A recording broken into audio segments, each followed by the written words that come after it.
wow, those librarians, they got it together.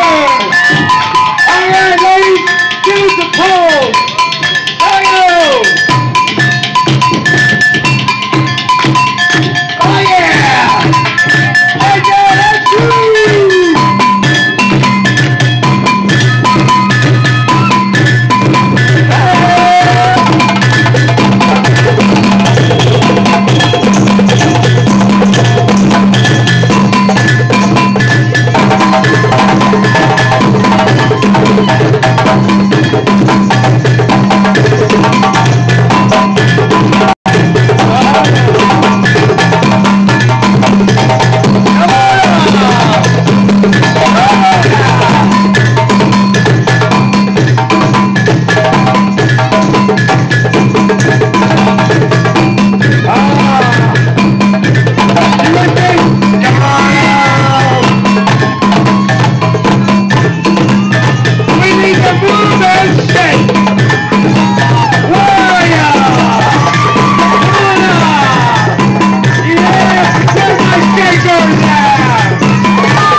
Because we're going to employ your power in just a minute. You got a front row stage to hear our next speaker declare his support for our libraries. Everybody, Mighty Bella, who do we have up there now? All right, AJ, follow on 3, here we go. All right, here we go.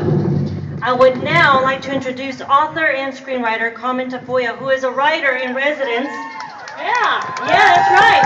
For children's literature at UTSA, she has published work for both children and adults in more than 200 anthologies, magazines, journals, textbooks, readers, you name it. Long considered one of the godmothers of Chicana literature, Tafoya's unique voice is unmistakable in its compassion and mandate for human understanding. We are so honored to have her here today. Come on up, Carmen.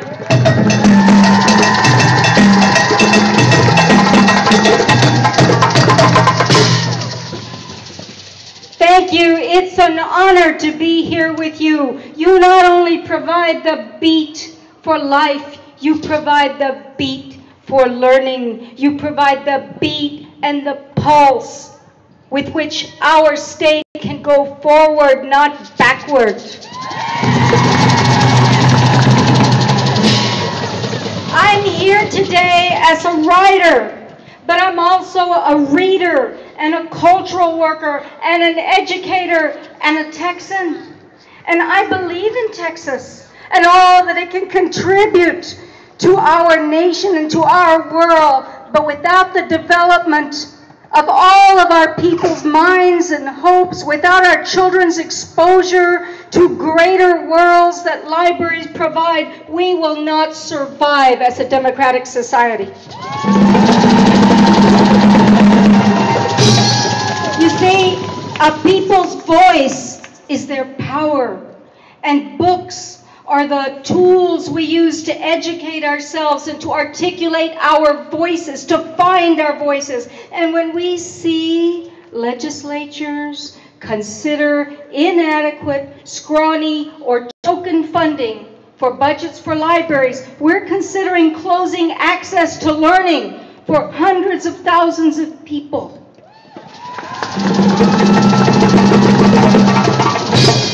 Those who are not able to find the information that they want freely and publicly will then have no voice and therefore no power. And that's not what a democracy is about, and that's not what our legislature was hired to do.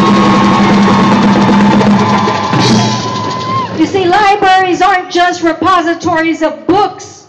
They're repositories of information and of information specialists, librarians. Librarians who guide us to learning, who can open doors to empowerment. Libraries are the places where the seed of imagination is planted and young dreams and hopes are sparked and capacities are cultivated and futures are built. Libraries are where I hid to write poems. And then I wrote another poem, and another poem, and a volume of poetry, and a short story, and another short story, and a collection of short stories, and children's work. And after about 20 books, I stand here with you today, and I want to share with you a little bit of a poem. And it's just, I told my husband this morning, I want to write, I want to share with them an excerpt from a poem that's not written. And he laughed, and he said, yeah, you will. So this is called Excerpt from an Unwritten Poem, Message in a Bottle to Our Unwritten Future. When I was a child, there was no library on our side of town, in our barrio, because, quote, no one there cares to read anyway, the city council said. They don't even speak English.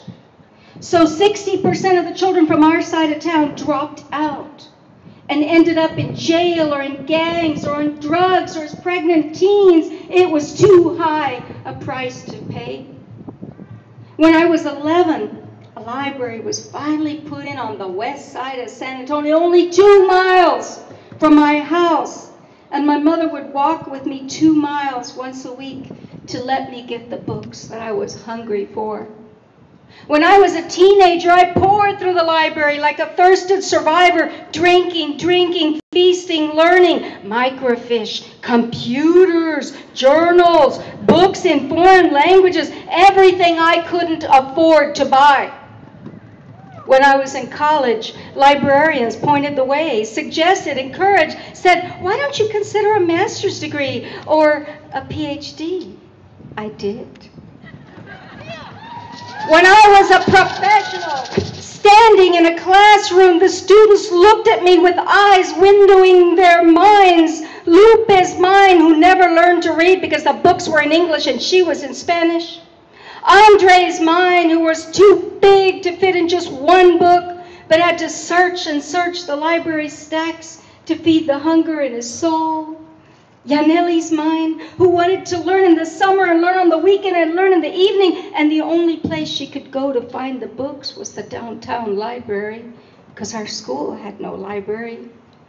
And Renee's mine, that speaks so clearly, it rings like a bell in my mind forever, pealing clear like truth. Ma'am, how come when I used to go to the library, we had cool books, new books, and always someone there to help you? But now, ma'am, when I go to the library, they don't got lots of new books anymore, and nothing new for kids. And even when the catalog says they got the book, you can't find it, because all you find is those big roller carts stacked high with books, because there's nobody that's got the time to put them back on the shelves, and there's no one there to help you anymore like there used to be. Why is that, ma'am? Why is that? And now I stand on the south steps of the Capitol in 2011, representing writers, readers, librarians, educators, and those committed to the public's right to know. And I toss this unwritten poem in a bottle to an unknown future, whispering, this is the finest gift we can give our future generations. Strong libraries to protect their haven for hope. For I know that to save our libraries is to save our voice, our future, and our freedom. Save our libraries. Save our future.